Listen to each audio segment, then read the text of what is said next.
Então vamos, espera aí. Podemos ser. Deixa eu só autorizar os últimos aqui.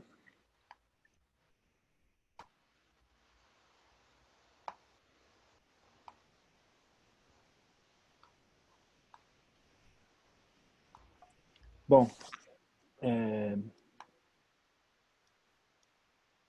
tá todo mundo escutando?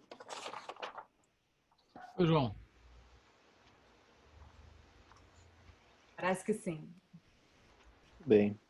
Então, bom, meu nome é Marcelo, eu sou editor aqui das Edições Jabuticaba, editor deste livrinho aqui que a Cissa traduziu, e que a gente vai, né, conversar sobre ele um pouco hoje. E temos 3 convidados, né, a Cissa que traduziu, né, que é poeta, tradutora, publicou 2 livros, Atacama, Esponja dos Ossos, pela 7 Letras, os 2, né? O livro, né, Percurso Livre Médio, foi o mestrado dela, né, com o professor Paulo Henriques Brito, que também está aqui com a gente. E a Cissa estudou escrita, né, criação literária na Universidade de Pompeu Fabra, em Barcelona, né? E agora está fazendo o doutorado também na PUC, com o professor Paulo Henriques Brito. Não, agora é com o Júlio Diniz. Agora, errei, desculpa. Mais no grupo de tradução, né, Paulo? Mas continua no meu grupo de tradução e poesia. Tudo bem. Bom, Paulo Henriques Brito, dispensa apresentação, mas professor na PUC, né, tradutor de uma infinidade, né, de livros, entre eles Elizabeth Bishop, Byron, Thomas Pynchon, Charles Dickens, enfim, Faulkner, e por aí vai, uma lista gigante de nomes que todos conhecemos, né? E é poeta também, né? Último livro, Nenhum Mistério, de 2018, né? Mas tem diversos livros publicados aí desde, né, 82 em diante. E também é contista. Pelo que eu li no site da companhia, e ela vai lançar um livro de conto novo agora, ou não? Não saiu por causa da pandemia, já adiaram 2 vezes. Se tudo correr bem, sai ano que vem. Tá tudo atrasado. Se o mundo não acabar, então, ano que vem, Vou não acabar será um livro novo. E a Paloma Vidal, que vai participar também com a gente, lendo e debatendo aqui, né? Também é professora na Unifesp, aqui em São Paulo, e tradutora, escritora, também já publicou diversos livros, né? Mar Azul, em 2013, é um romance, e esse ano publicou Para a História, pelas 7 Letras, né? Que acabou de sair. E a Paloma escreve em diversos gêneros literários. Assim como o Ben Lerner, que é o nosso convidado de hoje. O nosso convidado não, nosso tema de hoje, né? Bom, eu vou então passar a palavra. A ideia é que seja realmente um bate-papo, né? Cada um dos convidados vai falar um pouquinho e depois também estamos abertos a perguntas, tanto aqui no chat e mais para frente, quem quiser, é só se desmutar, né? E pode também perguntar falando, não precisa ficar só no chat. A ideia é que realmente seja um bate-papo aberto, né? Um pouquinho mais para frente. Então, vou passar a palavra para a Cissa, então, para apresentar um pouquinho o Ben Lerner para a gente, e a partir daí a gente começar a nossa conversa. Boa noite. Bom, primeiro fazer um agradecimento muito rápido para os 3 que estão aqui comigo, né? Para o Paulo, Paloma e Marcelo. Os 3 me acompanharam nessa trajetória de tradução, de alguma maneira. A Paloma como interlocutora e amiga, o Marcelo num processo muito cuidadoso de edição e o Paulo como um orientador brilhante de mestrado.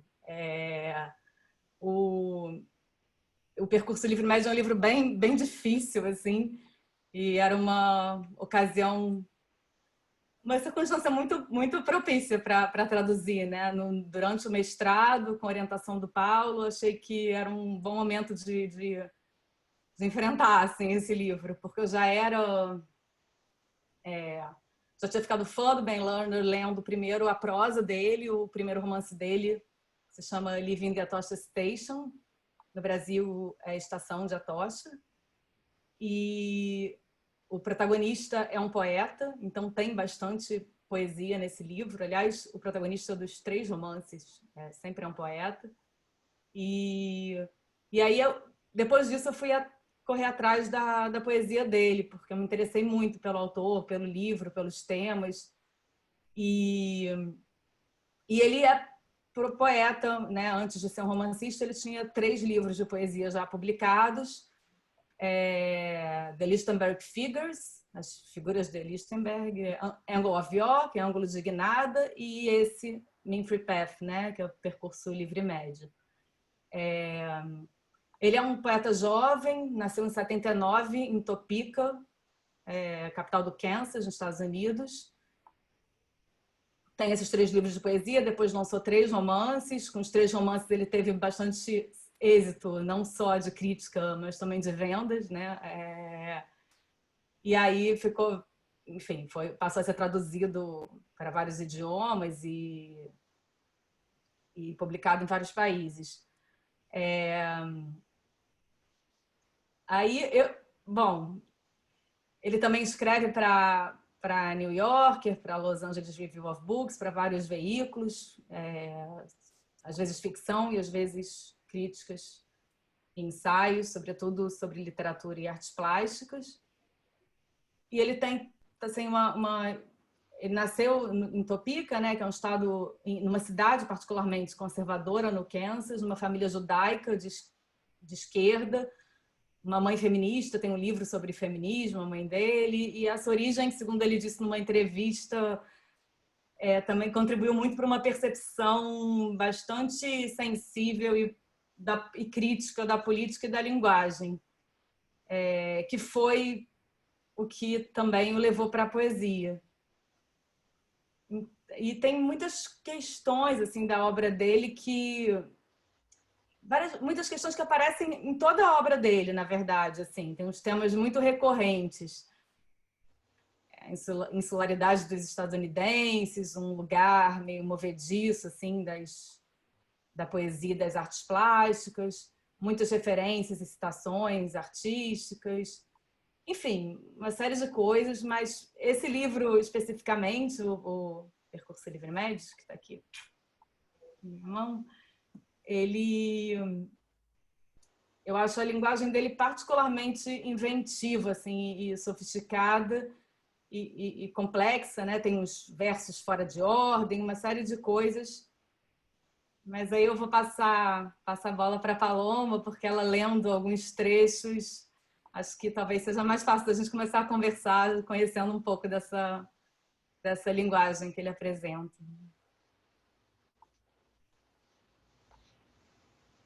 Paloma. Olá, boa noite a todas e todos. Estão me ouvindo?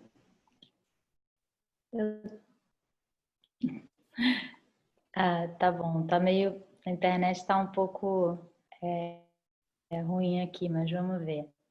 Eu tava dando boa noite. Obrigada pelo convite, Cissa, Marcelo. Um prazer estar aqui com vocês e com o Paulo também.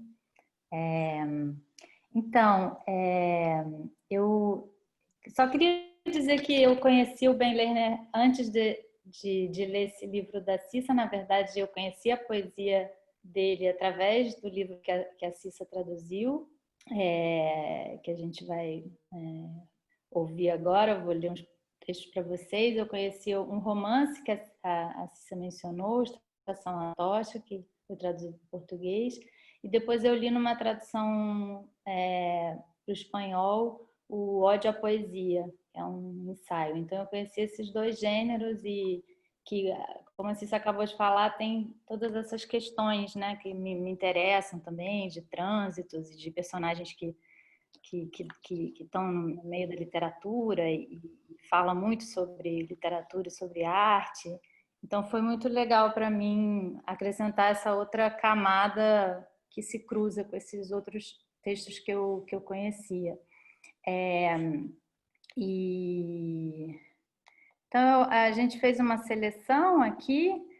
Queria dizer também, antes de começar a ler, que parando essa leitura, né, eu pude me dar conta muito concretamente da complexidade do texto, né, desse livro do Ben Lerner. Depois eles vão falar mais, o Paulo e a Cissa, e das dificuldades que essa complexidade com certeza coloca para a tradução.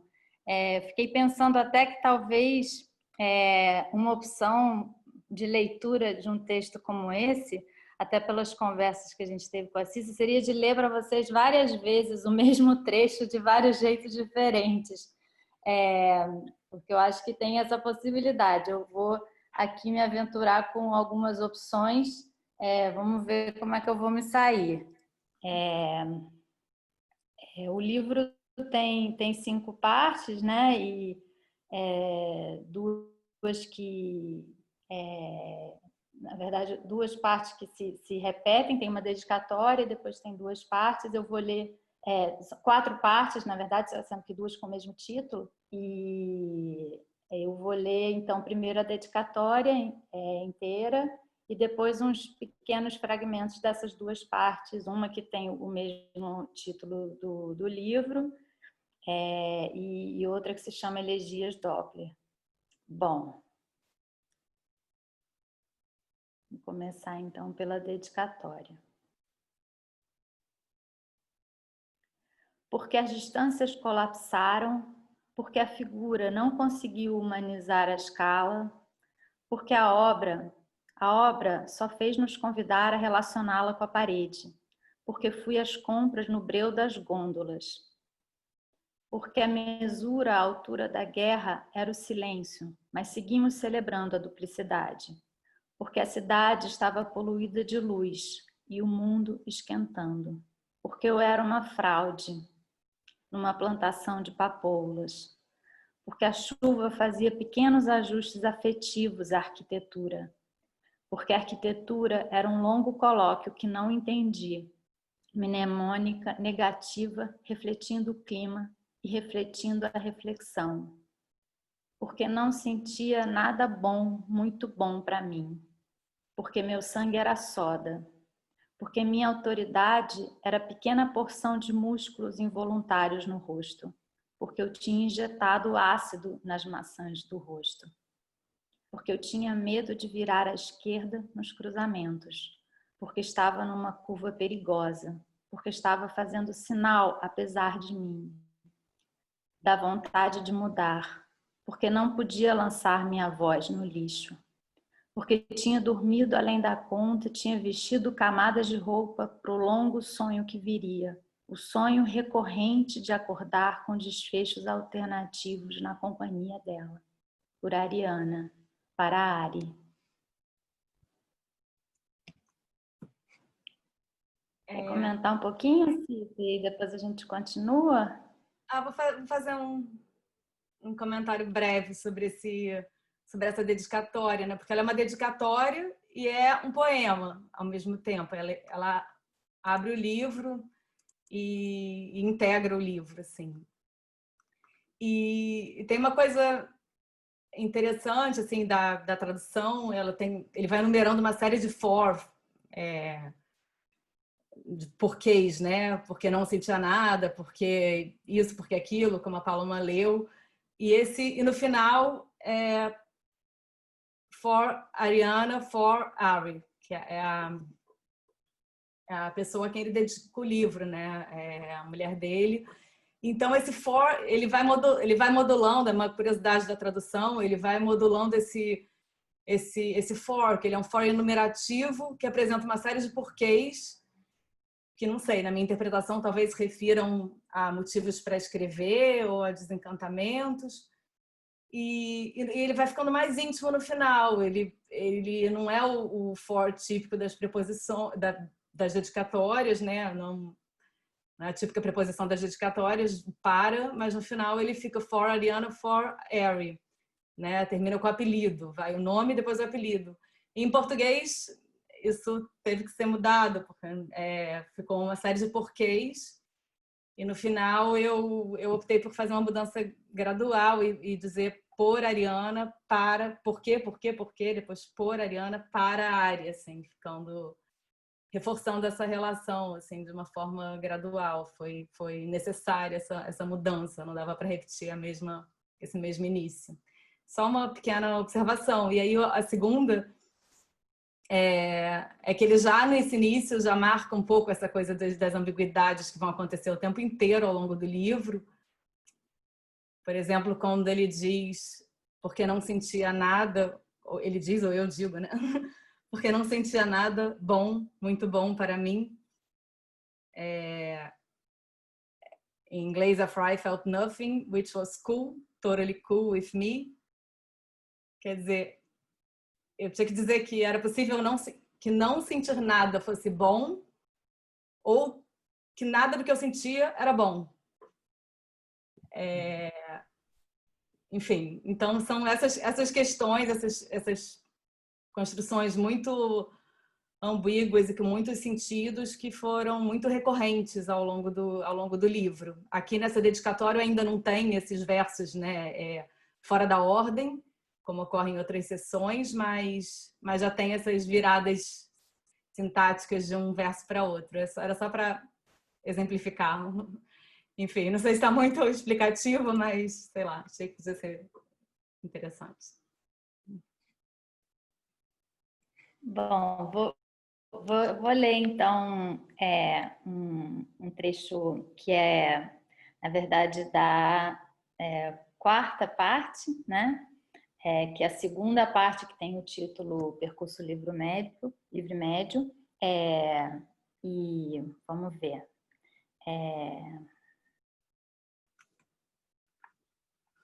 No livro está na página 70.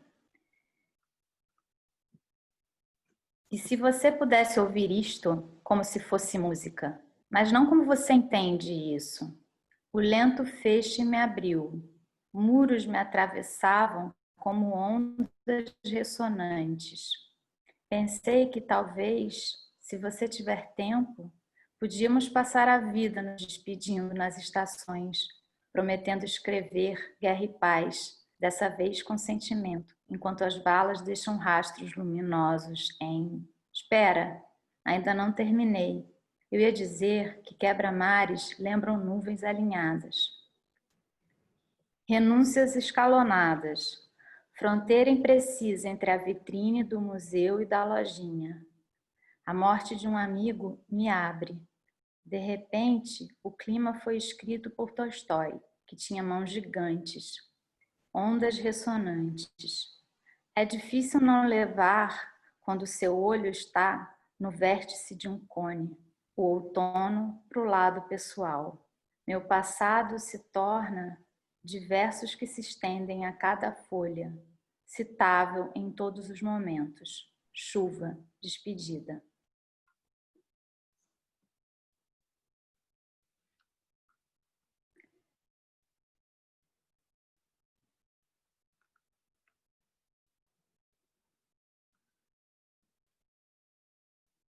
Quer seguir com outro trecho, Pai? Vou seguir com um trecho mais. O trecho em seguida. Deve ter um jeito mais fácil de fazer isto. Quer dizer, sem escrever, sem ecos, surgindo de superfícies refletoras, que deviam ter sido quebradas por estruturas penduradas no topo, na esperança de defletir, na esperança de ouvir a deflexão da música, como música. Deve ter um jeito de falar dos fracassos possíveis num plano inclinado, pequenas colisões, percurso da queda. Mas antes de ser usado pelos cegos, era usado por soldados que não podiam acender lamparinas sem atrair tiros do outro lado do lago. Símbolos em relevo nos permitem ler nossas comendas no breu total, na guerra total. O fronte é contínuo, escrita noturna, de onde vem verde visão noturna. E se você pudesse ouvir isto com as mãos? E um último trecho desta parte, que eu vou ler. Grave o padrão de interferência em chapa verde, rasgue o holograma ao meio. Ainda se vê toda a paisagem, mas em baixa resolução, mas através da chuva. Chamamos de redundância na literatura. Tem a ver com feixes de referência, versos alargados a cada folha. Quando virei chamam de contingência, um tipo de música. Página a rasguei. E agora é elegia, é outono. Floretes começam a cair. Há 362 mil, e isto é amor. A esperança salpicada. 880 maneiras de ler cada estrofe. Profundas em formas tradicionais, como falhas visíveis quando postas à contraluz. Não vim a pé da prosa até aqui, para fazer correções lápis vermelho. Eu vim aqui esta noite para abrir você, para a interferência ouvida como música.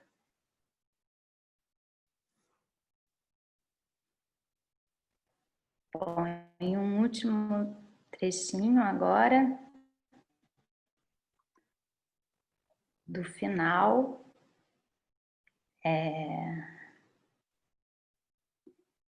página lá no finalzinho, no 122.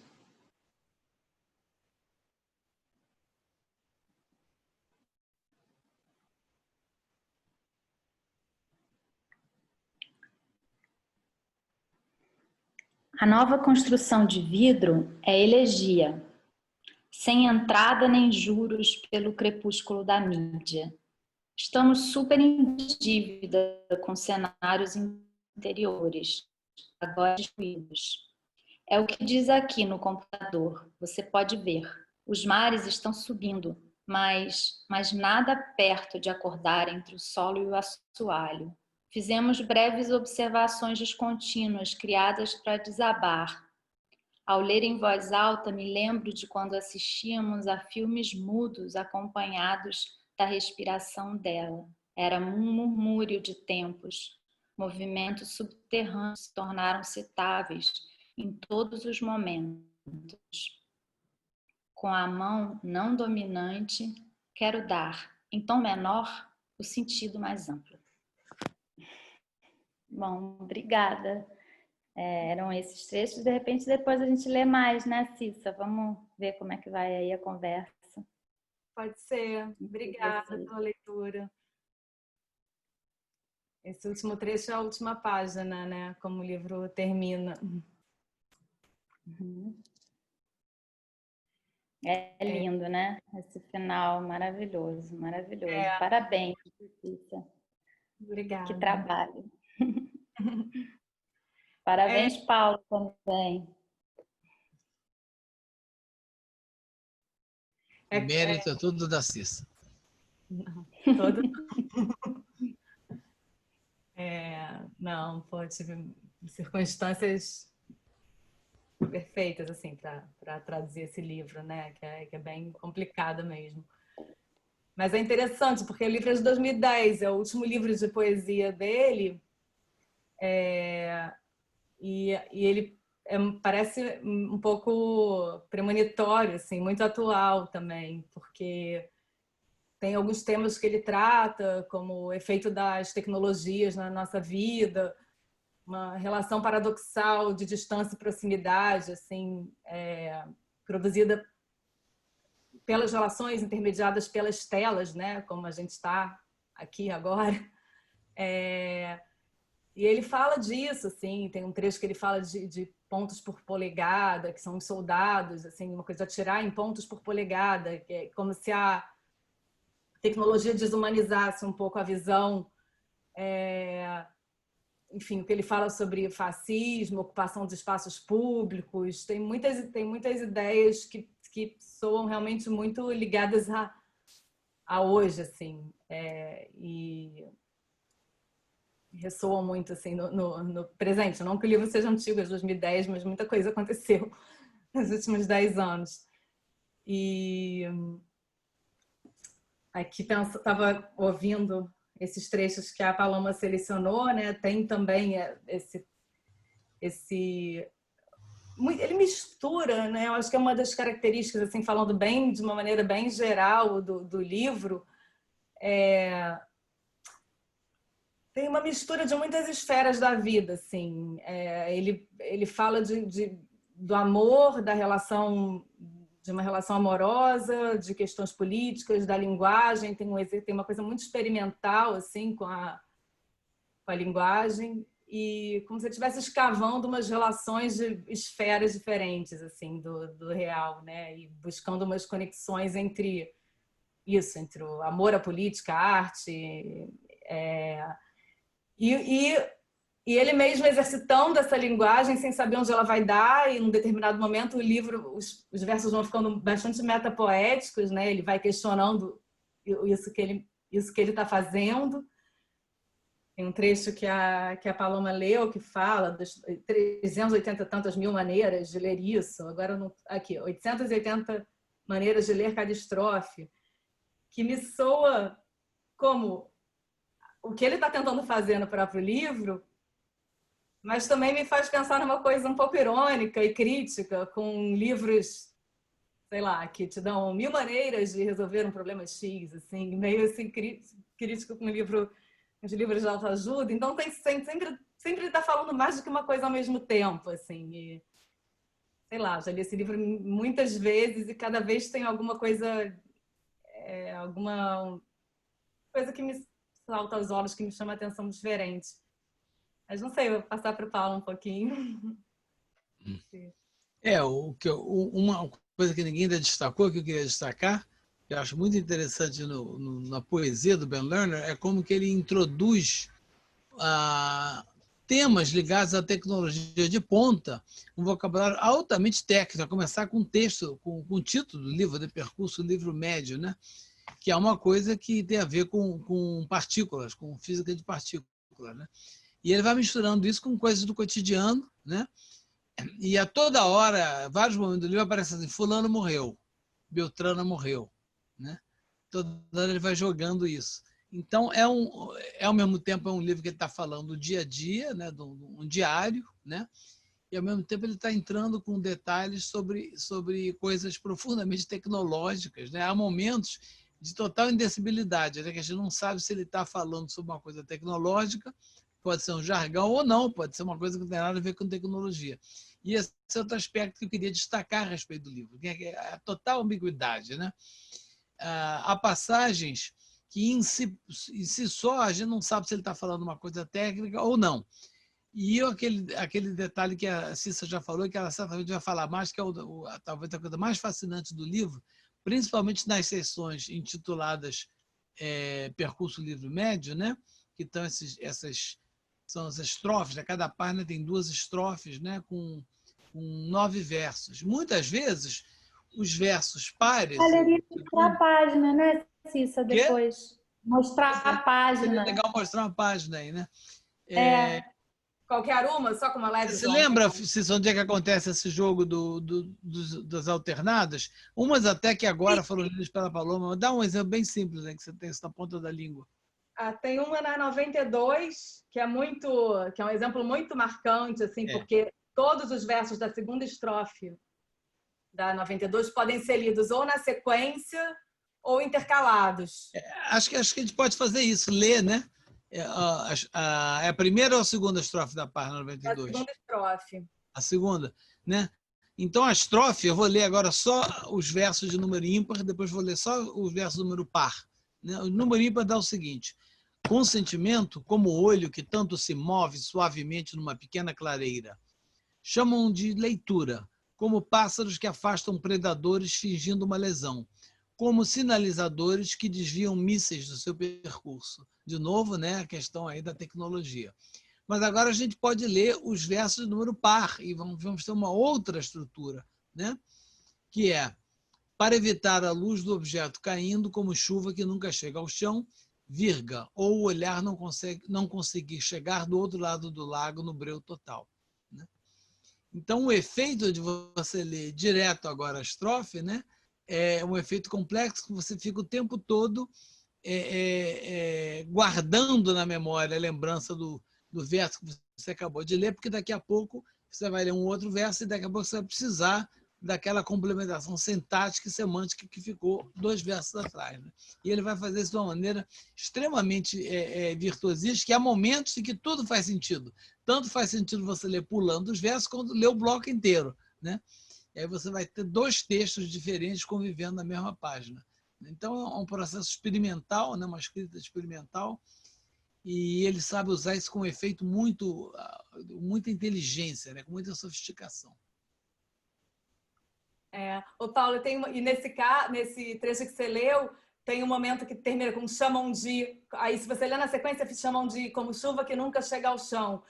E aí, às vezes, quando tem essa pista, chamam de... Você acha que vai continuar, e se não continuar no verso seguinte, vai continuar depois. Mas às vezes não. Às vezes realmente fica solto no espaço, não tem sequência. Então, realmente... pode ser tudo, né? Às vezes os versos podem ser lidos na ordem, às vezes fora de ordem, às vezes eles param no meio, às vezes... Não há como você prever como é que vai ser a próxima estrofe, né? Cada estrofe ele permuta de uma maneira diferente, né?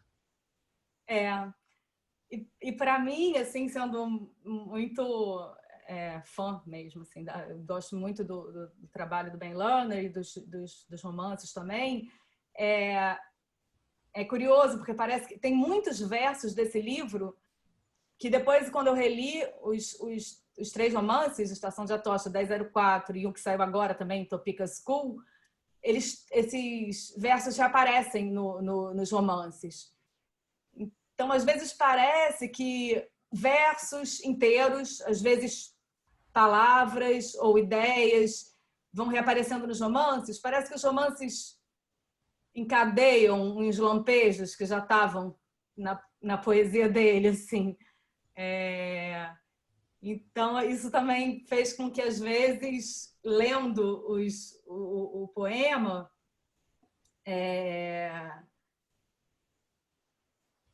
assim, eu não estou falando isso, eu não vejo isso nenhum mérito no romance por isso. Eu não acho que esse encadeamento não tem nenhuma, sei lá, não estou valorizando não é, e nem é um encajamento, é só uma ideia que me ficou de que essas ideias já estavam ali na poesia e foram retrabalhadas, né, numa outra linguagem.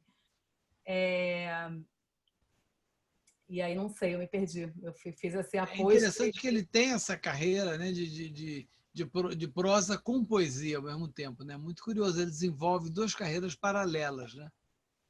Embora ele agora, os últimos livros dele, os 3 últimos foram os romances, né? Ele escreveu 3 de poesia e depois 3 romances.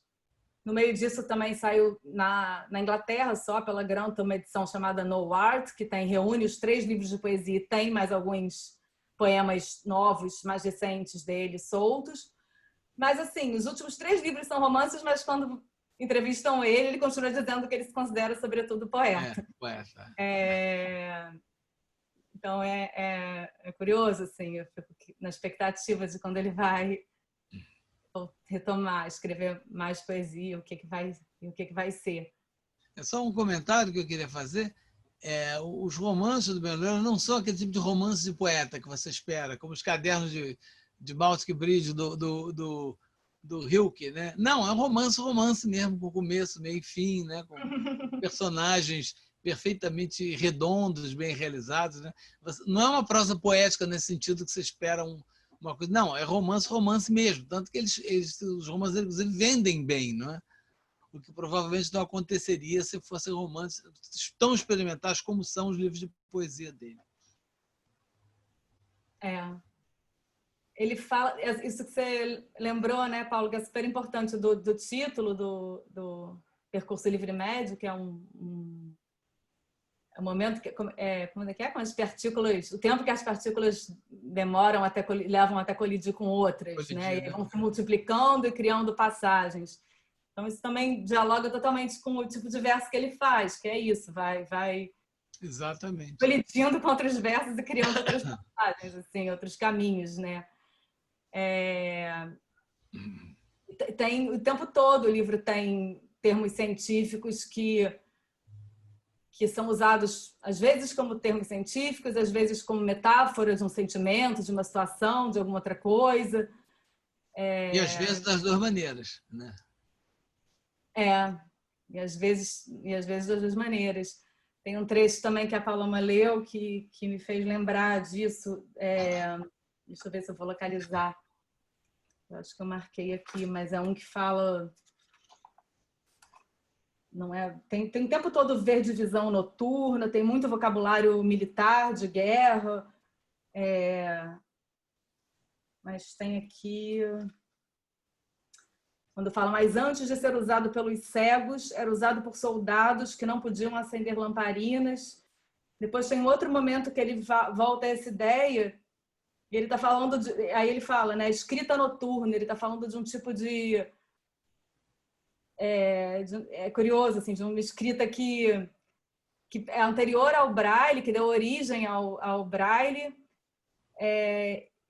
e que eu não sabia disso, foi criada para que na guerra os soldados pudessem se comunicar nas trincheiras sem que os adversários localizassem eles pela luz e tal. Então, era um sistema de escrita que não era para cegos originalmente, né? Era com fins para a guerra. Então, o tempo todo ele traz assim, esse tipo de informação e cruza com outras situações assim, contemporâneas, e tudo fica muito desestabilizado. A própria linguagem e as coisas que ele vai apresentando, e a Ari, a quem o livro é dedicado, é quem vai sempre retornando assim, né, no livro. Ela permanece ali, né, ao longo... É uma das constantes do livro, né? Isso eu também estou, claro, né, interpretando, mas isso eu percebi também que muitos versos, assim, às vezes os meus comentários partiam do que eu tinha lido nos romances, em outras coisas dele, assim, não estavam dadas nos versos. E essa foi uma preocupação, assim, né, Paulo, que a tradução ficasse tão enigmática quanto o texto fonte é. As notas podiam tentar arriscar uma explicação ou especular uma interpretação para aquilo, mas não a tradução, né? Mas é claro que também... Paratexto, né? Era a coisa do caso do paratexto, mas não na tradução.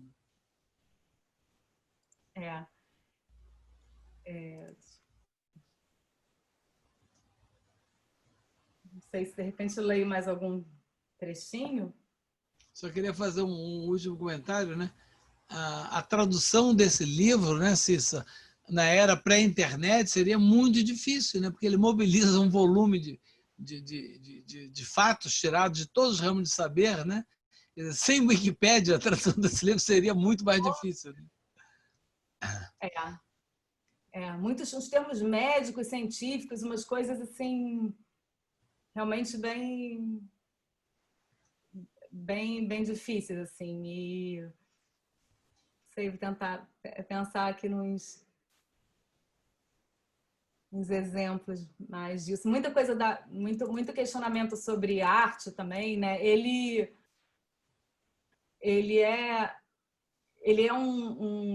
está na universidade também, então ele é um pesquisador, o Ben Lerner, ele tem essa trajetória, né? Ele estudou poesia, fez mestrado em teoria política, dá aula no Brooklyn College de escrita criativa, se não me engano, mas tem nas entrevistas dele, na fala dele, tem muitas associações e entrelaçamentos que ele faz com teóricos, assim, Bakhtin, com um monte de gente que assim, é uma escrita que também tem essa dimensão, né? Tem muita coisa cruzada, assim. E, ao mesmo tempo, numa linguagem, embora traga todo esse repertório, todo esse vocabulário científico é de uma maneira em tom de conversa, né? É um tom informal, assim, como se ele estivesse conversando. Todo livro é uma conversa, ele está sempre conversando com alguém, né? E assim, dos assuntos mais aleatórios, e os assuntos voltam, né? E os assuntos voltam, e às vezes voltam com uma pequena diferença, assim, como nas conversas mesmo recorrentes que a gente tem, né? Tem umas obsessões, tem uns assuntos que sempre estão presentes, assim, conversas de pessoas mais íntimas, é como se fosse uma conversa íntima que fala desde música até a guerra, passando por temas mais variados. Tem uma perguntinha aqui.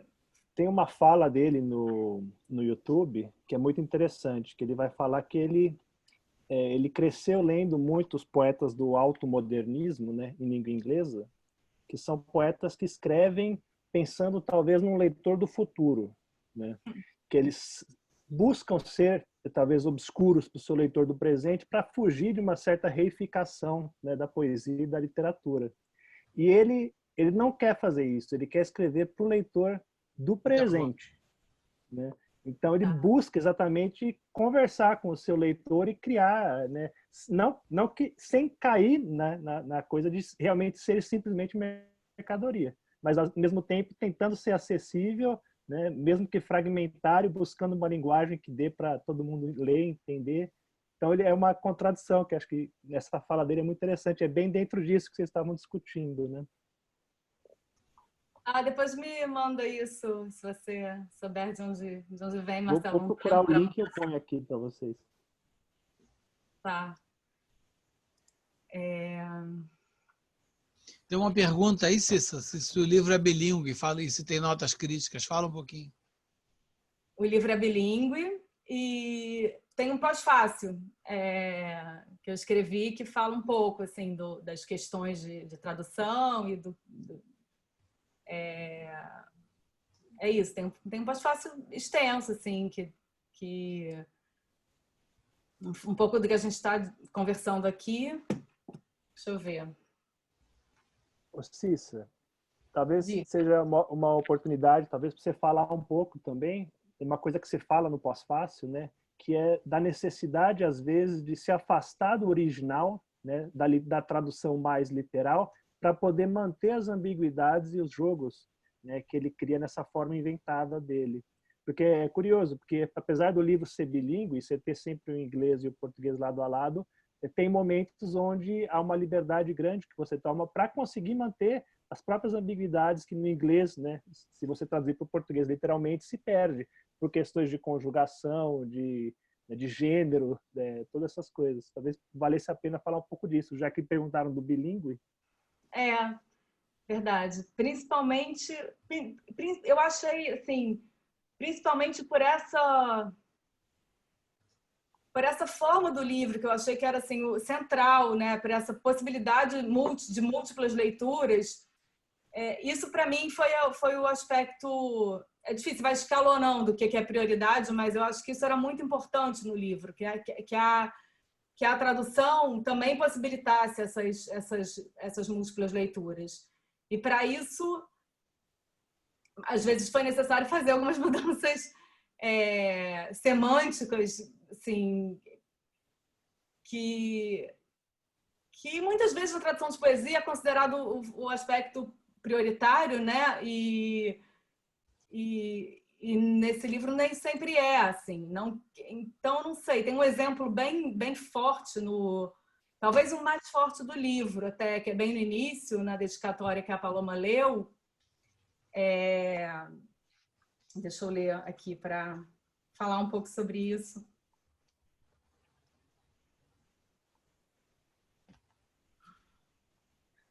Que era a coisa das maçãs, do ácido nas maçãs do rosto. É na página 11, primeira estrofe. Obrigada, Paulo. A gente discutiu muito isso, né? Foi. A gente discutiu muito e eu só fiquei assim, mais convencida de fazer essa não queria usar esse termo, alteração, mas Depois de ter realmente lido bem o livro muitas vezes, né? Porque em inglês ele diz "For I had some work done", aí no verso seguinte "on my face". E "for I had some work done" é porque teve um trabalho realizado, alguma coisa que foi um trabalho que foi feito, assim, fica sério. "On my face" vira uma plástica, "work done on my face" vira uma intervenção, procedimento estético. Então tem uma virada, tem um giro muito grande que eu traduzi usando algumas ideias e alguns termos que também reaparecem no livro, mas que particularmente são bastante diferentes do que está aqui em inglês, né? Embora eu acho que também alcança essa virada, porque eu tinha injetado ácido nas maçãs do rosto. Então, injetado ácido nas maçãs, sei lá, você pode pensar numa maçã venenosa, na Branca de Neve.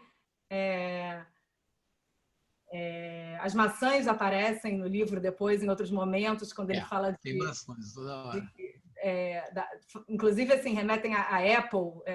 Ele fala de aço escovado, maçãs de aço escovado, uma coisa...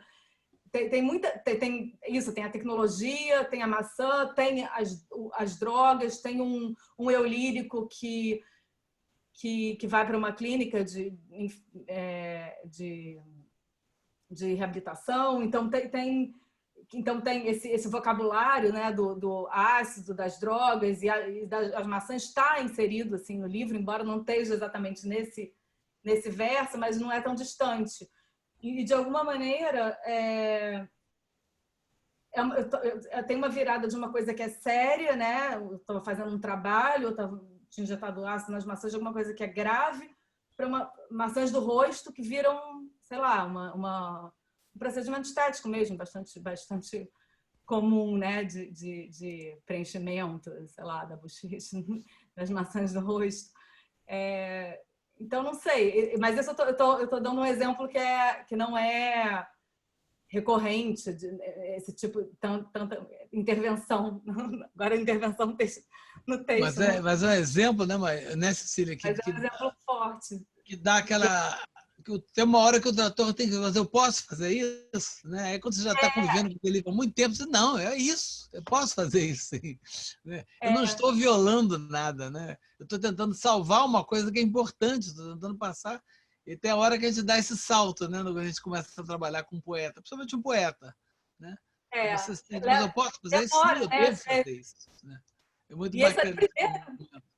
Era das primeiras páginas, então no começo eu falei, cara, como fazer essa virada assim? Porque é muito grande, como fazer esse giro de um verso para o outro? E aí eu tinha pensado, enfim, porque eu tinha feito alguma coisa no rosto, mas eu falei, mas não tem nada a ver, porque você pode falar que alguém fez alguma coisa no rosto, uma terceira pessoa, fulano fez alguma coisa no rosto, fez a plástica ou qualquer coisa, mas o sujeito era eu sei o que eu fiz no meu rosto, então não podia, ficava estranho dizer que eu tinha feito alguma coisa.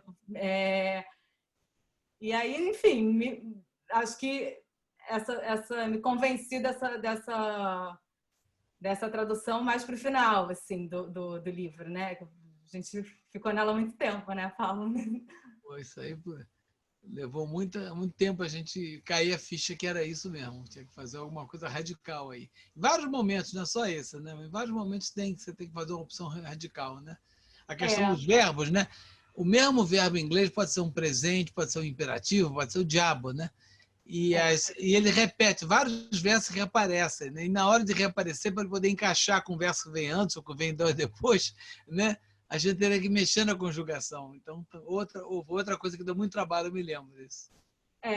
Tem um trecho também que se repete, que é built to sway, que eu traduzi para como estrutura para balançar. E no início eu fiquei intrigada, porque um dos aspectos que eu estava considerando era a extensão do verso. Eu queria que ela fosse mais ou menos...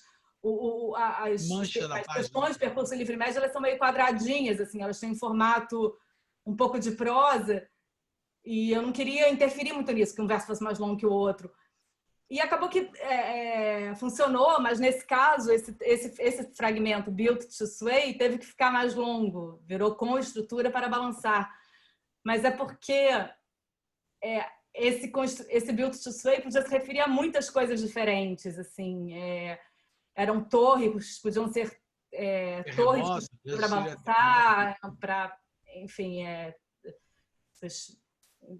torres de Nova York, prédios altos com uma estrutura de mola interna que resistem aos ventos ou a terremoto na Ásia, até o amor, até o sentimento, até outras coisas. Então, se eu marcasse feitas para balançar, alguma coisa assim, ficaria ligado ao plural e ao feminino, né? E nem sempre o sujeito era esse. Então tinha é isso, né? Muitos são uma das coisas que eu acho que esse exemplo eu dou no pós-fácil, essa dificuldade às vezes, e esse exemplo do Built to Sway. Acho que o pós-fácil, embora esteja no final também, algumas pessoas já me disseram que foram para o pós-fácil antes, assim, porque ele também, de alguma forma, dá uma... Não sei, talvez ajude a entender a dinâmica do livro, né? Mas é um pouco um jogo mesmo, assim, que você vai entrando e eu acho que vai ficando muito fascinante à medida que você lê e relê e vai descobrindo novas conexões possíveis. Pensei em ler um trecho, não sei se vocês querem falar alguma coisa.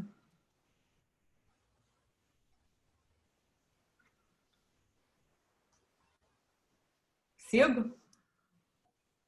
Sim. Então, eu vou ler mais uma sessão. Só mais um comentário, assim, que tem sempre muitas essas misturas que ele faz, né, de ter, assim, trechos do Percurso Livre Médio que estão em livros posteriores. Também tem trechos dos livros anteriores de poesia que vão para o Percurso Livre Médio. E também tem muitas outras vozes, assim, tem muitas citações, tem um trecho do Yeats, tem menções ao Bloom, ao Bob Dylan, ao Tina Turner, muita referência musical que cruza o livro.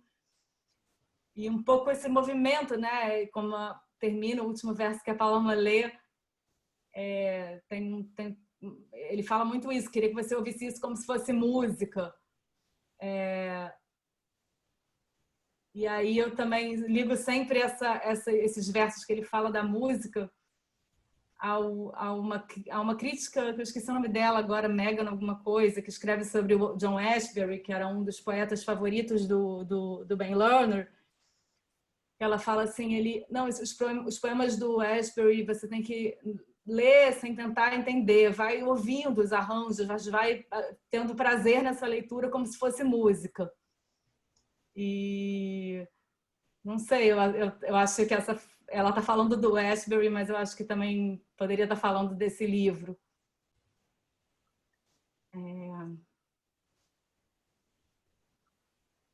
Eu vou ler um trecho então da primeira sessão Percurso Livre Médio. Ele diz: num esforço inconsciente para unificar a voz, engulo o chiclete. Um homem velho chora no aeroporto por uma conexão perdida. A cor do dinheiro é verde visão noturna. Ari tira os grampos de cabelo, eu tiro a pontuação. No freezer não tem nada, só vodka e rolos de filme.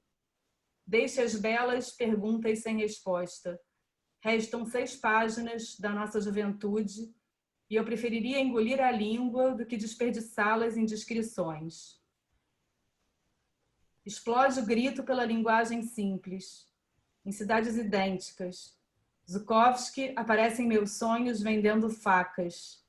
Cada peça exposta, um futuro fracassado. A estrela morre e sua luz sobrevive. Anteras de vidro confundem abelhas. Isto é pornografia? sim, mas mais nada. Vem para referência. Um modo de despir-se, à altura do fascismo se torna obrigatório em cidades idênticas. Já falei isso antes? Já falei que é preciso livrar-se da camisa de força da perspectiva?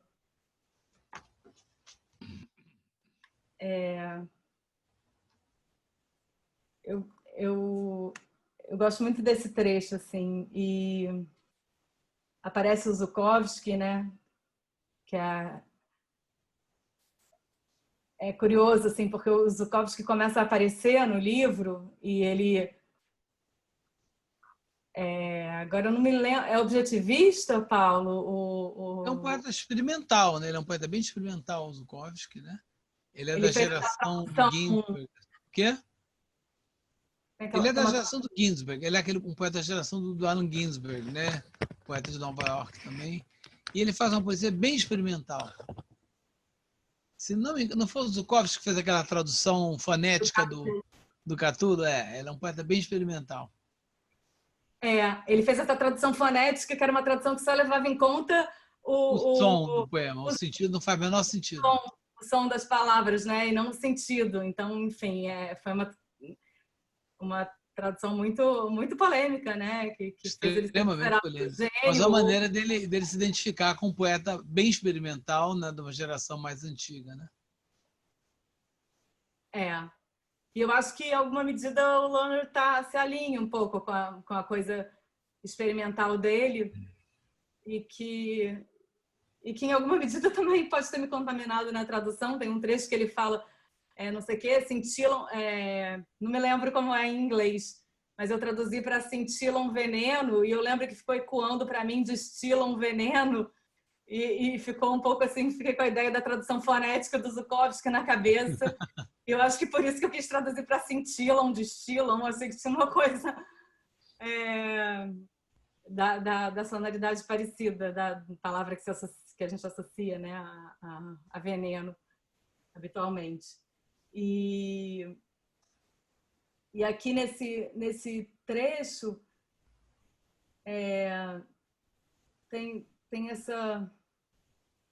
uma coisa que também eu acabei estabelecendo uma relação com o 1004, nessa frase que para mim também funciona fora da ordem. No freezer não tem nada, só vodka e rolos de filme, mas você pode também ler no freezer não tem nada da nossa juventude. Porque no 1004 ele discute, tem um personagem que faz uma inseminação artificial, então ele discute esse procedimento. Aqui ele fala também, anteras de vidro confundem abelhas, isso é pornografia. A estrela morre e sua luz sobrevive. Aí a estrela morre e sua luz sobrevive, para mim pode estar associado a Nina Simone, que ele acabou de falar dela em um verso anterior, e pode estar associado também à própria... o que a amiga dele, da personagem do 1004 propõe, de fazer um congelamento de embrião, se não me engano, né? Ela quer ter um filho, propõe que ele tenha um filho com ela.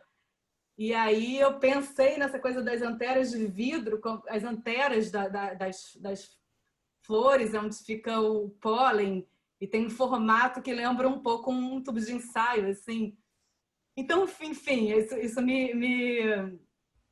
E essa coisa no freezer não tem nada na nossa juventude, a estrela morre e sua luz sobrevive. Eu achei que ele também podia estar falando, no meio de tantas outras coisas, de uma possibilidade dos filhos nascerem depois que os pais já não estão aqui, né? De uma questão muito contemporânea e discutida. E além do fato astronômico, que uma estrela morre e a luz dela leva 10 milhões de anos para chegar aqui e a gente continua vendo ela, que também é outro nível de leitura mais óbvio, né?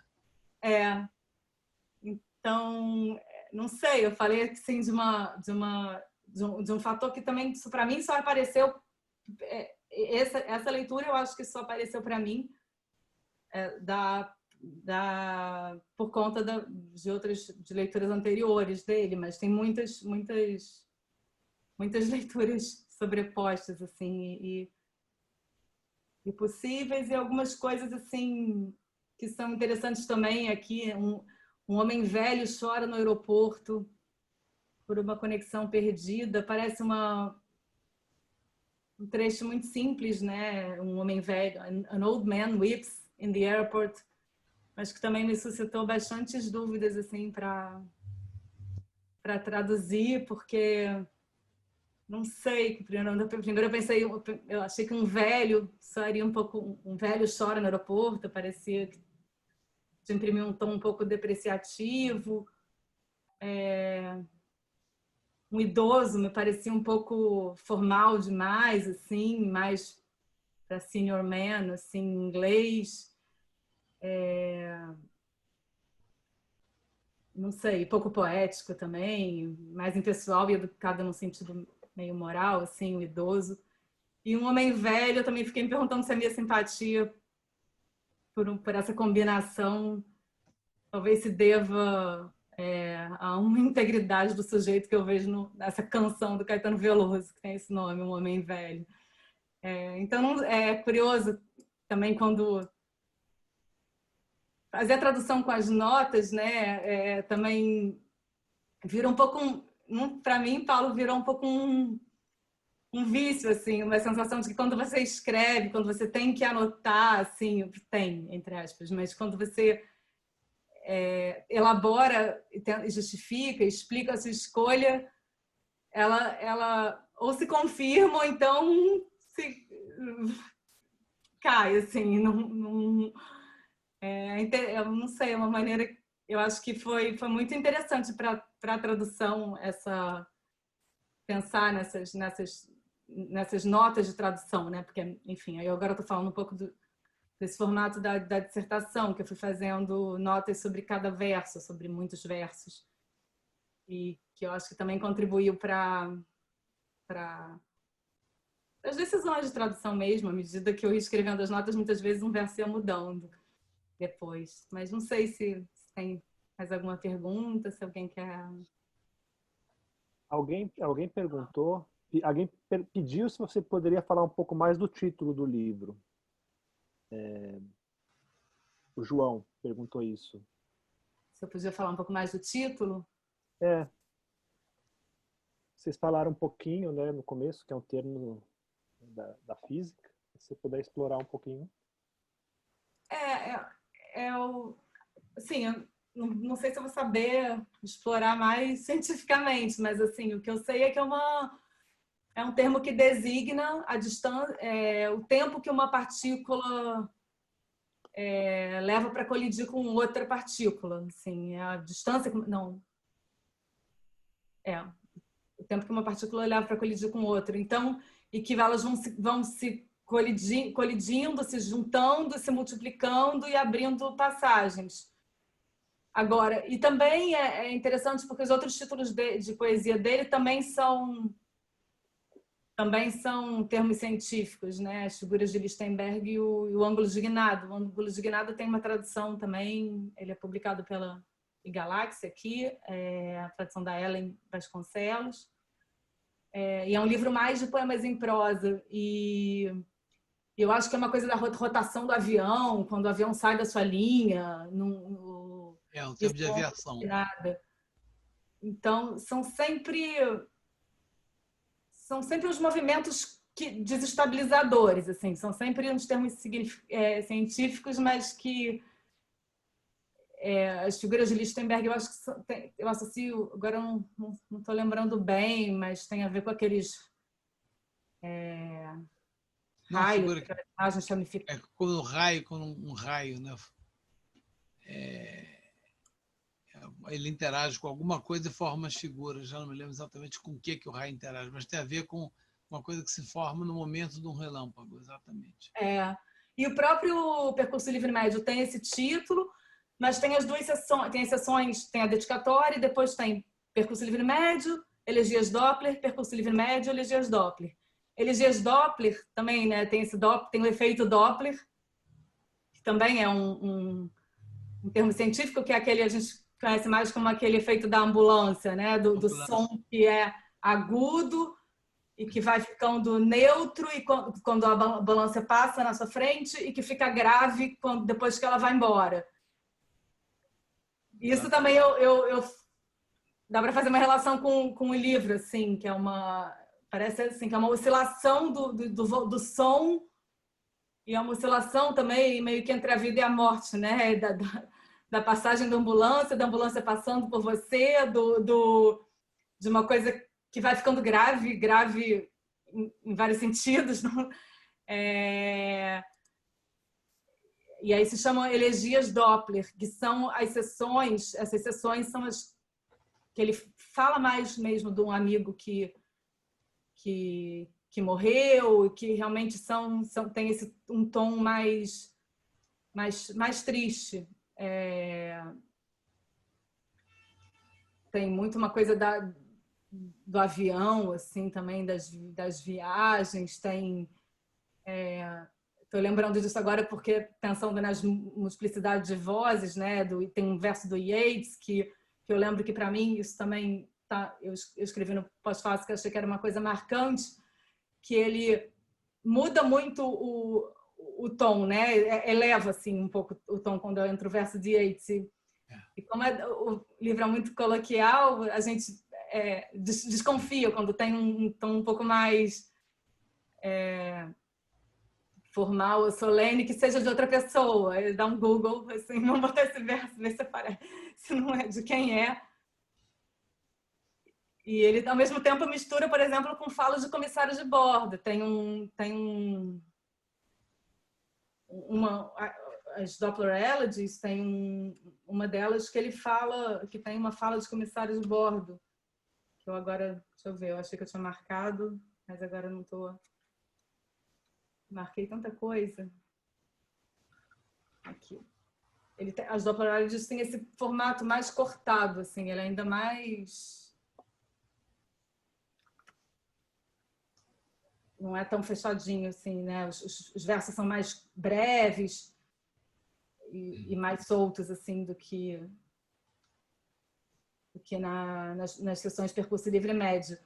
E aí tem uma hora que ele fala: Robert morreu, pertences podem ter se deslocado. Aquela fala que o comissário faz, antes de abrir, cuidado que os pertences podem ter se deslocado. Então tem muitas vozes e muitos termos e muitos temas cruzados ao longo desse livro. Começa... Diga, Marcelo. Não, achei que tinha terminado. Pode terminar. Nessa mesma página ele começa, né? Pedem aos passageiros que aplaudam. Era sempre igual a janela em seus poemas para os 2 soldados. Estávamos atrasados. Em cada assento, uma tela mínima, uma garrafa mínima, o mesmo tráfego. Enfim. Aí assim segue. Às vezes vão e voltam alguns cenários e algumas situações. Mas pode falar. Não, uma coisa que você estava falando e fez eu pensar aqui, e queria jogar na roda assim, é que é muito curioso que essa recorrência de certos temas, né, que ele sempre volta em algumas coisas, ou mesmo em algumas cenas, assim, né, essa coisa de viajar, tem muita coisa em avião, muito deslocamento, essa coisa da morte do amigo, né, ou mesmo a própria Ari, que é uma figura que ele volta bastante, né. Isso, em uma medida, quase que faz a gente ficar procurando um certo enredo, né, num livro que é extremamente fragmentário, né, e torna a leitura até mais fácil, talvez, não sei, porque a gente fica encontrando essas cenas que carregam um pouco a gente, ao mesmo tempo que é um livro extremamente fragmentário e quebrado, e cheio de vozes e com recorte cole, né, que normalmente são estratégias exatamente para quebrar uma certa narrativa, né, uma certa narratividade na poesia, são exatamente essas estratégias que ele usa, mas ele mistura as duas coisas, e a gente fica meio perdido no meio, assim. Eu só queria relembrar que essa ideia de fazer um grupo de poemas que alude a uma história, mas que você não esclarece quem é quem inventou isso foi o Shakespeare. Os sonetos do Shakespeare são 154 sonetos em que aparecem alguns personagens reconhecíveis, né? Tá rolando alguma coisa desses personagens, alguma coisa sexual, inclusive, e você acaba de ler os 154 sonetos e não sabe o que está acontecendo, né? Então, existem 1000 teorias sobre como encaixar os sonetos, quem é quem, né? Quem está com quem está transando com quem. É um velho jogo, né, que os críticos ingleses fazem há séculos já, né? E me parece que há uma alusão aqui, a esse tipo de brincadeira, né? Que nós temos personagens, tem pessoas, tem coisas acontecendo, né? Mas você acaba o livro não sabe exatamente o que está rolando. Há uma sugestão de que há um enredo ali, mas o enredo nunca é esclarecido. E isso é legal também no livro, né? Que você pode preencher assim esses versos soltos. O leitor também preenche de várias maneiras, ou então às vezes vai encontrar uma continuação mais adiante, vai associar aquele fragmento ou não. E cada leitura pode ser muito diferente, assim. Agora, falando isso, eu lembrei que tem um poema dele que está naquele site, Poetry Foundation, que eu traduzi uma vez para... Primeiro poema dele que eu traduzi para... Aliás, traduzi para um curso do Paulo de tradução de poesia. Depois foi publicado na Grampo Canoa, na revista da Luna Park, e que ele realmente faz isso. Ele começa o verso e depois ele deixa um tracinho assim, em branco, mas explicitando que está faltando alguma coisa ali. No percurso livre médio ele não tem o tracinho, é solto mesmo, assim, mas também já tem, como se ele tivesse assim, se arriscado mais, né, nessa ideia de que o outro preenche. Assim. Antes tinha um tracinho que era um indicativo de que falta alguma coisa. A Célia fez uma pergunta muito boa para você. Ela diz assim, a Célia Pedrosa, né? A escrita da tese de tradução foi, de certo modo, paralela à escrita do seu segundo livro de poemas, A Esponja dos Ossos, de que gosto muito. Você percebe interferências do tipo de discurso dele, né? do Lerner, né? No seu trabalho poético, as misturas, intercalações, as muitas vozes, por exemplo, ou não? Obrigada, Célio, pela pergunta, pelo comentário. Eu estou aqui tentando lembrar, mas eu acho que eu escrevi, talvez o livro tenha saído quando eu já estava no mestrado, mas eu acho que eu escrevi um pouco antes, mas eu já era leitora dele. Então, tem um poema que eu lembro bem, que eu deixei esse tracinho, que foi um pouco eu imitei esse recurso assim dele, de deixar um trecho para o leitor completar, né? Um trecho em branco, assim. E que isso foi bem explícito para mim, que o Ben Lerner foi uma inspiração. Agora eu não estou lembrando qual poema é. Depois deixa eu ver se eu estou com o livro aqui à mão. Peraí, vou pegar.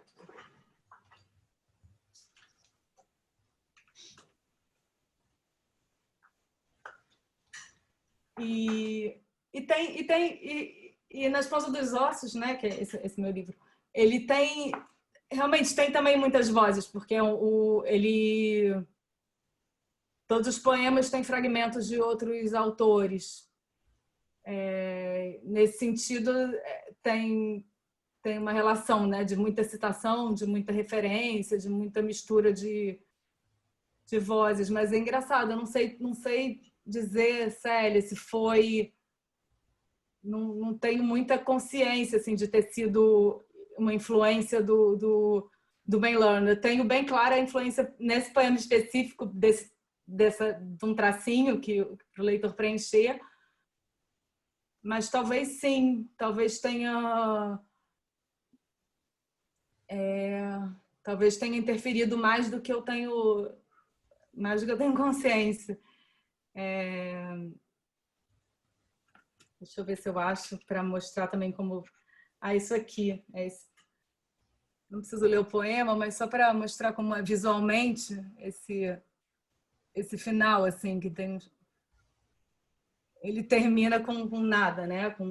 Isso foi talvez do que o fim, quando tem um traço, que são recursos que eu realmente tinha visto num poema do Ben Lerner e me agradou, e eu achei que funcionou aqui como solução. A Júlia, lá na corda. Vitor também tem uma pergunta. Tem uma entrevista para Foils, para Rede de Livraria, né? Quando o Lerner lançou o No Art, fala que as recombinações são como uma tática para derrotar a atualidade. Só para explicar o que aconteceu, gente, a Manacorda me mandou essa pergunta no WhatsApp. A pergunta é da Manacorda. Ela mandou tudo errado. Não, é porque a Manacorda é uma super leitora do Lerner também. Ela que me apresentou. É só para... Oi, gente. Tchau. Recomendação são uma tática para derrotar a atualidade.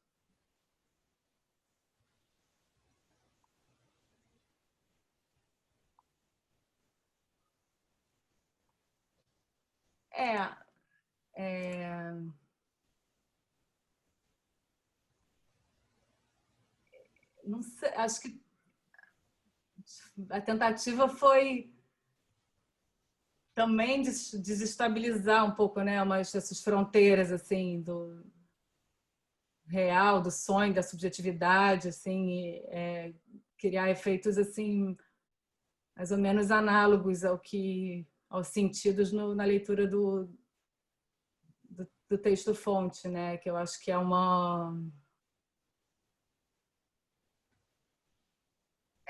é como ele inventa mesmo, né? Ele inventa uma linguagem, como se ele mistura assim, linguagens da publicidade, da poesia, de vários lugares. É como se tantas vozes díspares a gente estivesse sempre muito sobrecarregado de imagens e de mensagens e informações, assim, recebendo tudo ao mesmo tempo, e é como se... eu acho que a estrutura do livro, do Percurso Livre Médio, ela repercute um pouco isso, assim, essa desordem com que as coisas nos chegam. E eu, assim, às vezes foi um ponto, assim, para mim, importante de tentar recriar em português, né? Tipo isso, não decifrar o enigma, assim, ele mesmo fala que agora eu estou lembrando no Ódio pela Poesia, nesse ensaio, é um ensaio The Hatred of Poetry, que no Brasil tem esse nome, Ódio pela Poesia, ele fala... É na revista Serrote, né? Tá, na edição 25 da Serrote, é um ensaio super legal. Ele fala: a poesia sucumbe ao amargor do real. Então, ele tem uma coisa assim um pouco esperançosa com relação aos efeitos, sei lá, práticos assim, né, de um poema. Tem outros efeitos importantes, mas para mim, assim, esse livro tem uma coisa assim, até é curioso, porque ele é de 2010, eu não sei quando que começou o WhatsApp, por exemplo, acho que é 2010 por aí também nos Estados Unidos ou aqui, mas ele tem esse formato dos versos intercalados e fora de ordem que me remete muito às nossas conversas por WhatsApp, assim, que um fala, aí o outro responde, você ainda não terminou a frase, aí o outro continua a frase depois, e é tudo meio quebrado. Verdade. Né? E é quebrado, parece que é quebrado como os versos desse livro. Então, eu acho que ele também tem uma coisa muito crítica com a forma como a gente recebe e talvez não... E deu uma forma assim, a isso que essas informações, sem assimilar direito, e essa forma meio caótica, não sei, que eu associo um pouco como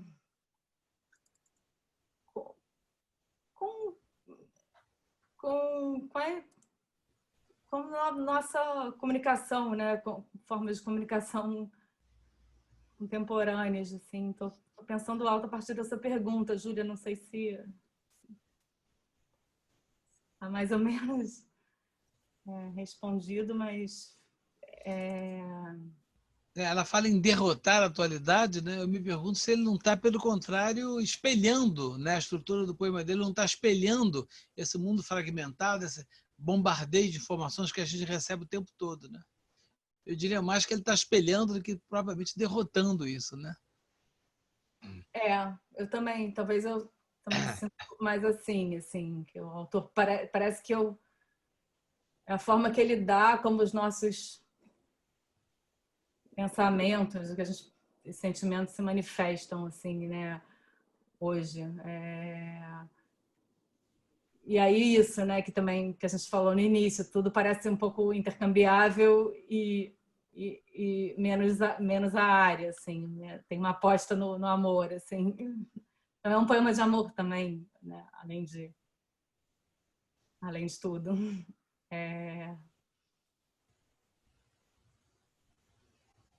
Eu acho que tem muito isso, assim, dos versos, dessas colagens e ambiguidades também representarem os atropelos, assim, da comunicação hoje. Também talvez seja mais um espelhamento do que um combate. Ou uma forma, a linguagem possível, né? A linguagem possível hoje, assim, da gente ter diante de tanta, sei lá, tanta imagem, desinformação, fake news. Esse termo nem era na época tão usado, mas é isso, né? Parece que realmente tem uma coisa um pouco premonitória assim nas ideias que ele apresenta nesse livro.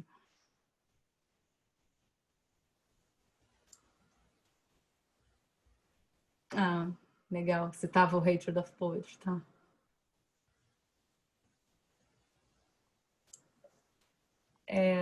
Sei, pensando se tem mais alguma coisa. Também quando eu vou desligar, eu vou pensar, não falei isso que era tão legal, mas sei, se alguém tiver mais alguma pergunta. Tem um dos temas recorrentes, assim, que é a questão da guerra, né? Que é muito interessante, inclusive, porque tem tudo a ver com essa questão da técnica e da física que aparece, né? Quer dizer, a técnica, a tecnologia que aparece, essas fragmentações todas, às vezes, parecem inocentes, assim, mas parte do que ele está fazendo também é não só de fragmentar, mas é reconectar tudo isso com essa tecnologia que desemboca em guerra, destruição e morte, né? E nesse sentido, talvez seria legal falar um pouco da própria capa do livro, essa imagem, né? Que também, quer dizer, esses diálogos internos do livro, ele também, quer dizer, põe no título do livro, mas também na imagem que ele escolhe para a capa, nada é por acaso, né? E parece que tudo volta para essa reconexão de uma vida, né, americana, comum, de consumo, mas que tem como um substrato assim, uma coisa bélica e uma violência de dominação mundial assim muito forte.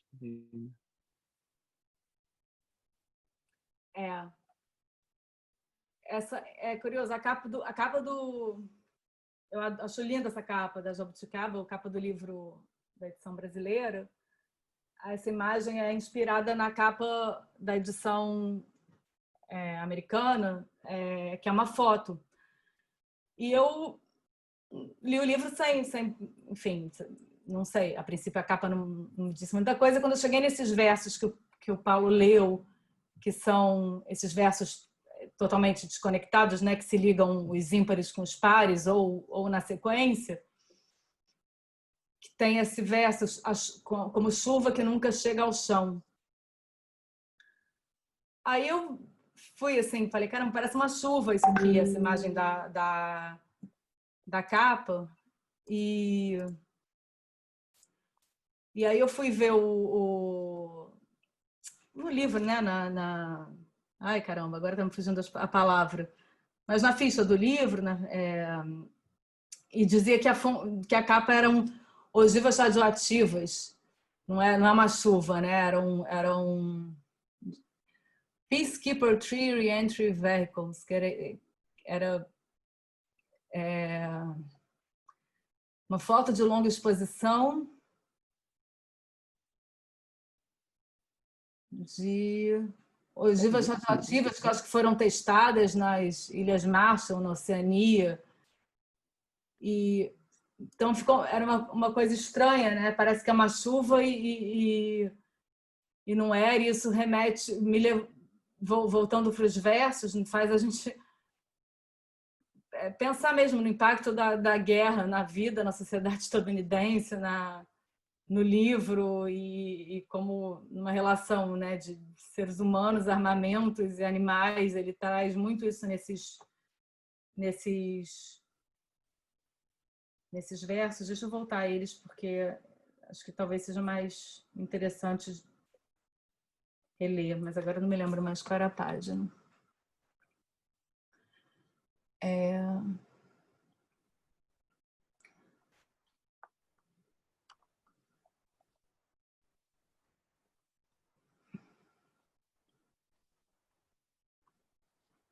Sabe, Marcelo, por acaso, qual era a página que tinha isso? Como... Não vou lembrar. Vou ver se eu acho aqui.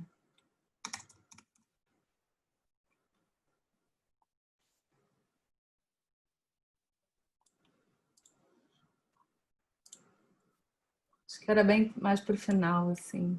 Tá, achei. Como chuva que nunca chega ao chão, virga, ou olhar não conseguir chegar do outro lado do lago no breu total. Aí tem essa leitura, né? Pássaros que afastam predadores. Então tem ainda no meio dessa militarização, aí ele fala também, tem outros versos, outros momentos do livro que ele fala em flecks of hope, que eu traduzi para esperança salpicada. É um pouco uma esperança contrastando com o valor da militarização na vida, né? Como tem esse exemplo da verdivisão noturna, das câmeras desenvolvidas para você ver no escuro, desse sistema de leitura que não era para cegos, era para soldados, de todo um desenvolvimento da tecnologia mais atrelado à guerra do que a humanidade, assim. Então acho que tem um peso mesmo essa questão no livro, mas eu acho que nesses versos especialmente, assim, e para mim isso, a chuva que nunca chega ao chão foi o que me levou para cá, foi o que me levou para origem da foto, né, que é a United States Army.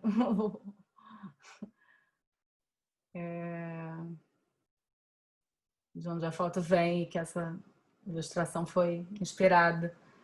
Sei, estou pensando aqui em outros momentos que ele fale disso. Tem muita guerra do Iraque, era Bush, né? Quando o livro foi escrito, tem muitas imagens assim tem uma coisa muito crítica, em algumas imagens impactantes. Eu vou procurar um trecho que eu acho interessante aqui também.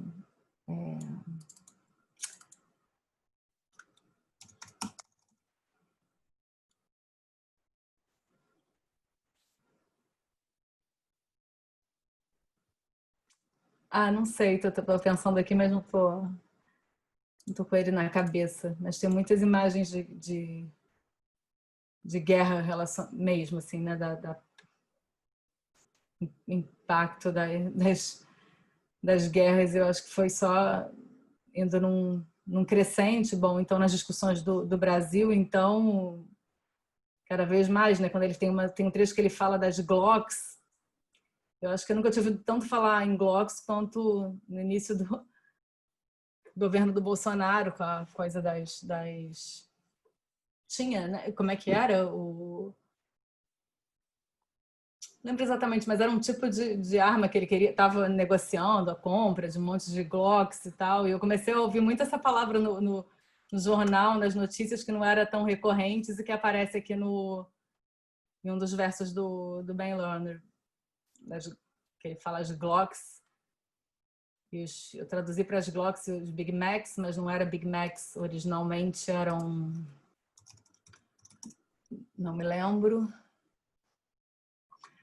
Eram Big Gulps, que eram tipo uns copões de de refrigerante, esses refrigerantes de tamanhos gigantes, né? Ele tem um verso que ele fala: deixe os que criticam o patos engolirem a língua, meu povo, anestesiado e repulsivo, larguem as Glocks e os Big Macs. Há que fazer jus aos sinais de nascença.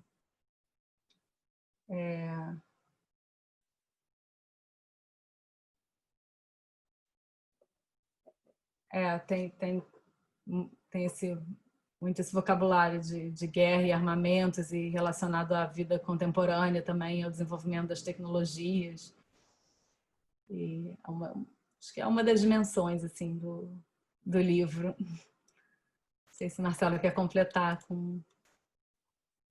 Então, tem uma linha que, né, a cor do dinheiro é verde, visão noturna, que também acho que meio que pega esse patos todo, né? Aquelas imagens que a gente via da guerra, aquela coisa verde, assim, né? Aquela mira explodindo tudo, conectando com... Quer dizer, podia ser só verde, já estava explicado, mas não, é verde, visão noturna. Mas essa é a minha leitura meio adorniana das coisas, não? Eu vejo puxando demais. Mas... mas ele fala muito, né, desse verde visão noturna, remete a essas câmeras, né, de guerra mesmo, não sei. Aí também acho que ele cita qual é o elemento que compõe essas câmeras, para que você... Por quê? Enfim, tem uma explicação por que você só enxerga em verde no escuro, assim, e aí sim, quando ele vai falar do dinheiro, é verde visão noturna, né? O dinheiro ligado à guerra também. Será que alguém tem mais alguma pergunta que quer fazer?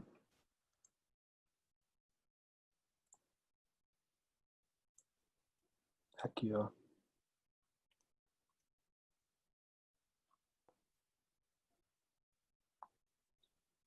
Ó, a pergunta. Cícero, você mencionou alguns temas alguns temas são recorrentes. E do ponto de vista formal, como são os livros anteriores de poesia dele? Trazem essas intercalações? Os livros anteriores de poesia são um pouco diferentes. Eu acho que o Lichtenberg Figures são sonetos e reproduzem mais a forma de soneto, e o Ângulo de Guinada a maioria dos poemas são em prosa. Tem uma métrica menos marcada. Porque no Percurso Livre Médio, embora ele não siga com um modelo métrico convencional, ele inventa um modelo que ele segue, né? Então tem as duas seções Percurso Livre Médio têm o mesmo número de estrofes, mais ou menos na mesma extensão, e as duas seções Elegias Doppler também têm os mesmos cortes, tem um recuo de margem igual em todos os versos. É realmente uma forma que ele inventa, diferente dos livros anteriores, mas deixa eu ver se eu acho algum exemplo aqui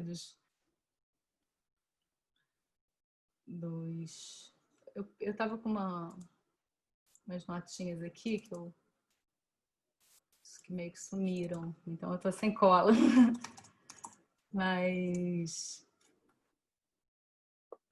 era isso, uma versificação de soneto em inglês, o Lichtenberg Figures, o primeiro livro, e já tinha assim essa mistura de umas referências eruditas com jargões de internet, com uma coisa mais contemporânea, assim, isso ele já fazia nos livros anteriores, mas eu acho que a forma mesmo fica particularmente inventiva no Percurso Livre Médio.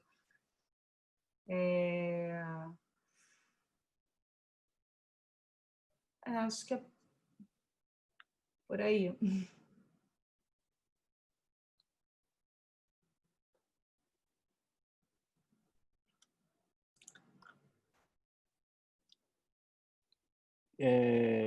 Acho que podemos ir encaminhando assim para uma conclusão, talvez.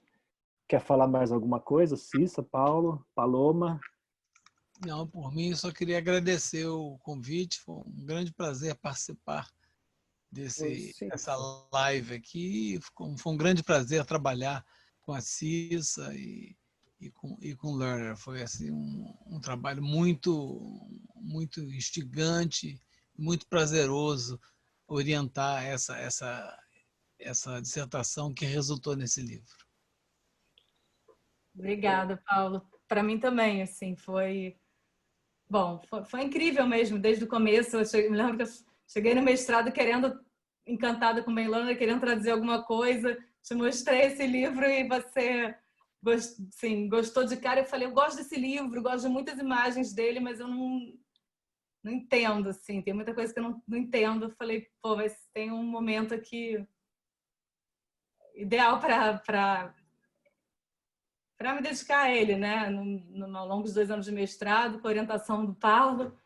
E assim foi. Estou super contente com os desdobramentos disso, assim, do mestrado, e a gente continuar com o Paulo, com o nosso grupo de tradução, e a edição da Jabuticaba, que ficou super bonita, do livro também, e várias conversas com o Marcelo sobre a tradução depois também, quando você acha que já não tem mais o que pensar sobre essa tradução, sempre tem, assim. Quando eu leio, ainda tem outras imagens e associações novas que aparecem. Então, só mesmo agradecer a vocês também pela conversa, para os que estão aqui participando.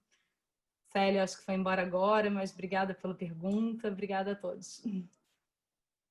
Sim, tem só uma pergunta, porque o que você falou para Marílis, agora pergunta a Marílis, me surgiu isso, assim, dessa coisa dele começar experimentando com forma até o ponto do Mean Free Path, que ele realmente ele firma uma própria forma dele, que ele vai obedecendo. Você acha que isso talvez tenha um pouco a ver com ele dar um tempo da relação com escrita de poesia, porque ele chegou num nível assim onde digamos, essa estética não, essa estratégia dele chegou num pico do tipo, o que eu posso fazer agora para além disso?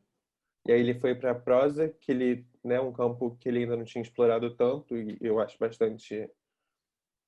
Tem uns momentos, eu ainda não li Utopica, mas eu acho que tem uns momentos que o livro dele é quase um ensaio sobre poesia, né? Eu acho que no Living at Tosh Station tem umas sessões sobre a poesia do Ashbery que são... Muito Mas ensaio. enfim, eu tô indo para longe pra caramba, desculpa.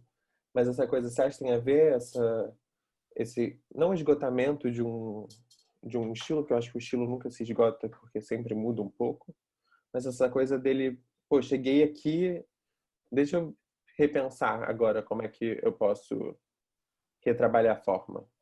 Faz sentido? Faz, Desculpa. total. Não, por que eu não sei, assim, por que ele não continua na poesia? Mas realmente, ele chegou ali num limite de invenção com a linguagem, assim, que não sei, né? Fico curiosa o que poderia vir, o que vem ainda, o que pode vir depois disso, mas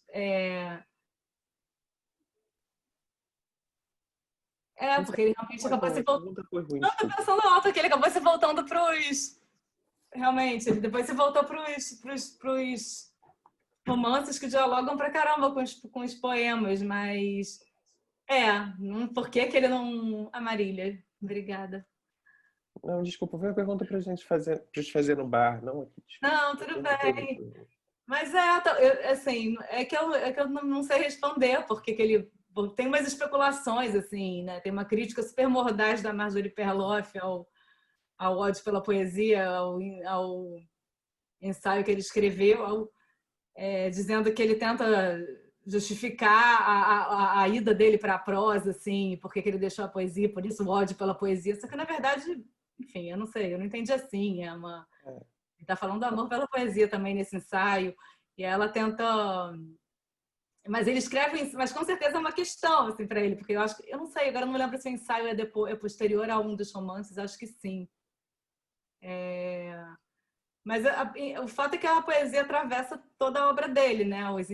Tem os livros de poesia, os 3 romances têm protagonistas poetas, os ensaios são sobre poesia, e ele se diz, sobretudo, poeta, assim, os personagens, ele nas entrevistas.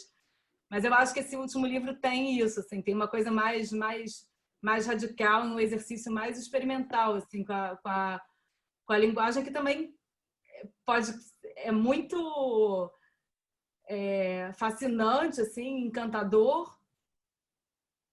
Ao mesmo tempo, talvez exija uma disposição, assim, né? Uma abertura, assim, para esse tipo de leitura que é muito que é diferente, assim. E aí não sei. A pergunta foi super mal feita, eu admito. É só porque ele realmente me parece. Ruim também. Não, essa resposta foi ótima pro nonsense que eu falei. Mas é porque ele me parece realmente ter um tesão muito sério na forma, assim. E numa forma numa forma do verso e da escrita que vai afetar a sintaxe. O que eu acho que é um pensamento muito interessante, assim. Eu tô pensando alto. Eu vou parar de falar. Mas é só porque eu acho que ele é um poeta que pensa muito a forma e as entrevistas dele é uma pessoa que pensa muito e ele tem essa... Nos vídeos ele tá sempre muito... Parece que ele tá sempre pensando demais nas coisas. Por isso que eu perguntei, assim, mas foi uma pergunta que não tem nada a ver com nada. É só porque a forma me interessa, assim, a ideia de estudo de forma e tal. Talvez por isso as coisas também não sejam muito hierarquizadas no poema, né? Tudo vai meio junto, assim. A guerra, o fascismo, o amor, a música, sei lá, a distração dele, tá tudo misturado, assim, na vida e no poema. Tem uma pegadinha também que é o seguinte, que é não publicar não é o mesmo que não escrever, né? Quer dizer, ninguém não é dado que ele não esteja escrevendo poesia. Inclusive, só antes de entrar na conversa, eu estava procurando no YouTube alguns vídeos e tem uma leitura dele de 2019 lendo poemas escritos nos últimos anos, né, que ele fez em Berkeley.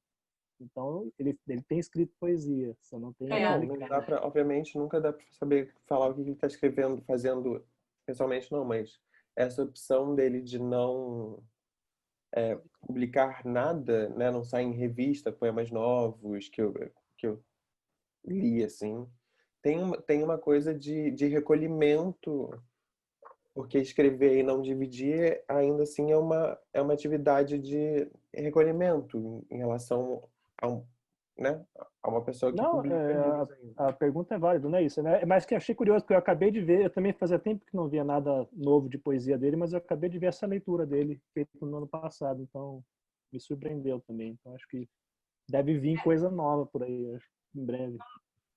Tomara. Bom, Paloma, quer dizer alguma coisa? Não, só agradecer mesmo. E o que eu falei no início, que eu achava que dava para fazer essa leitura, talvez uma performance, né? Lendo de 800 e tantas maneiras, que nem o Paulo fez. De repente a gente pode tentar isso alguma hora. Fazer uma leitura desse livro com todas essas combinações que dá para fazer. Acho ótima ideia. Podemos, porque o livro é isso, tem isso com muita frequência mesmo.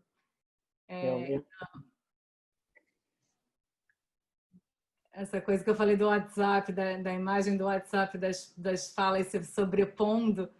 Curioso, né, Paulo? Que na dissertação ficou especialmente parecido, porque a gente foi marcando colorido, os versos se encadeavam um ao outro, aí ficava tipo no WhatsApp mesmo, verdinho, amarelinho, esses se ligam, esses se ligam. De publicar aquilo em algum lugar, né? Só para mostrar. Fica explicitado, assim. Mas acho que é isso, assim. Tomara que tenha sido interessante saber um pouco mais. Parabéns mais uma vez aí. Eu que agradeço. E, enfim, obrigada a todos. Bom, só agradecer, então, a Cissa pelo trabalho todo, que foi um trabalho pesado esse de traduzir o Ben Lerner. Não é qualquer tradução, assim, reconstruindo tudo isso, né? Então, agradecer a tradução. Agradecer o Paulo, a Paloma por participarem aqui do nosso bate-papo. Eu pus o site da editora no chat, se alguém não tem o livro, quer buscar, entre lá. E é isso, agradecer a presença de todo mundo também. E a gente espera que esse livro gere muitas outras conversas ainda, né? Que esse tenha sido só uma primeira oportunidade para a falar um pouco do trabalho, mas que ressurja. É um livro que merece ser lido e relido, né? Eu acho que assim como ele pode suscitar várias leituras, ele também pode suscitar várias conversas, assim, vários encontros diferentes para falar sobre diferentes aspectos do livro, assim. Uma outra conversa pode ser totalmente trazer temas bem diferentes dos que chegaram aqui hoje, mas foi ótimo, assim. Foi ótima conversa, as perguntas e obrigadíssima. Paloma, adorei a leitura. Paulo, por toda a participação desde o início. E Marcelo, pela essa edição, que ficou linda. Obrigada pelo interesse e até a próxima. Logo. Tchau, Cissa. Tchau, Paloma. Tchau, Marcelo. Prazer. Beijo, gente. Até mais. Até. Parabéns, pessoal, pelo livro. Parabéns. Tô ansioso. Até mais. Até mais. Pessoal. Obrigada, gente. Obrigada Beijão. pela conversa.